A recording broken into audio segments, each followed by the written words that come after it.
Deux conseils pour libérer son intuition.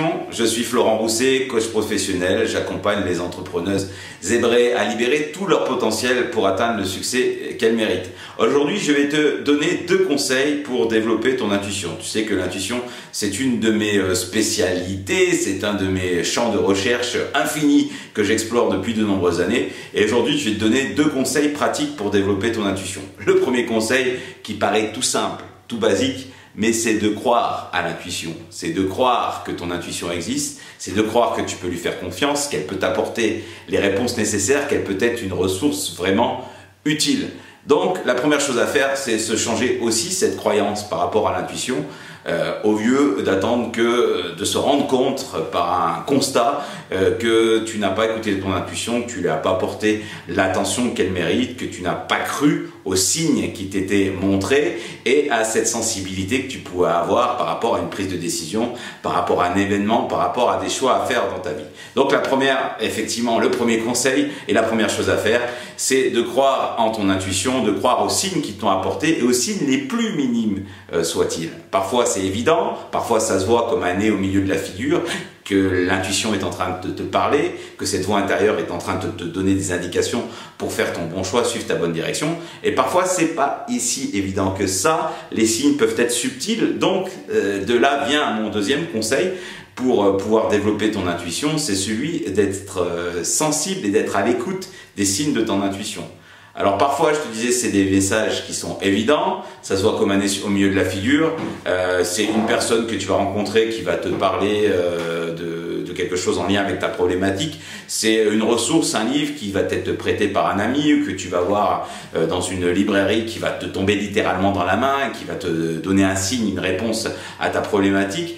Mais parfois, c'est des signes beaucoup plus subtils. Alors, je ne sais pas si tu es à l'écoute de tes rêves, mais moi, je sais que je reçois beaucoup d'informations la nuit durant mes rêves. Parfois, je m'en souviens, parfois, je ne m'en souviens pas. J'essaye de conditionner mon cerveau pour m'en souvenir le lendemain matin. Mais ça peut être aussi une sensation, à l'écoute de tes rêves, au réveil, une humeur, une image, quelque chose qui t'habite. Et je aussi t'invite à être attentif par rapport à ça. Et aussi, ça peut être aussi ces signes subtils à la première impression. Parfois, c'est très très furtif. Tu vas rencontrer quelqu'un, tu vas avoir un échange téléphonique, tu vas devoir prendre une décision de travailler avec un tel ou un tel, de suivre telle ou telle formation, d'investir dans tel ou tel domaine de ton activité. Et tu vas sentir littéralement, tu vas avoir cette première impression. On dit souvent la première impression est la bonne ou n'est pas la bonne. Et tu sais que tu dois travailler ou pas travailler avec cette personne, ou aller ou pas dans tel partenariat. Et tu vas pouvoir aussi, je t'invite à être à l'écoute de ces signes subtils-là. Parfois, et ça c'est différent pour chacun, donc je t'invite aussi à écouter comment ça fonctionne pour toi. Ça peut être une image qui peut te subvenir, qui peut arriver. Ça peut être aussi une sensation corporelle, un signe de bien-être ou de mal-être, une expansion de ton énergie, au contraire ton corps et ton énergie qui se rétractent.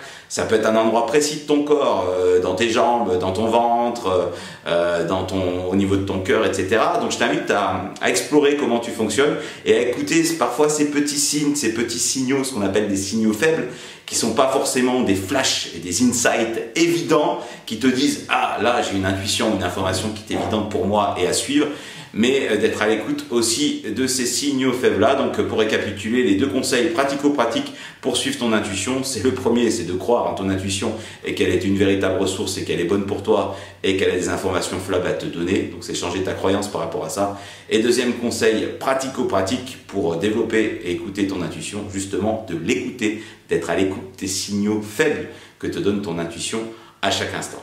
Voilà, j'espère que cette vidéo t'a plu. Si c'est le cas, n'hésite pas à cliquer sur le petit pouce et à t'abonner à cette chaîne YouTube.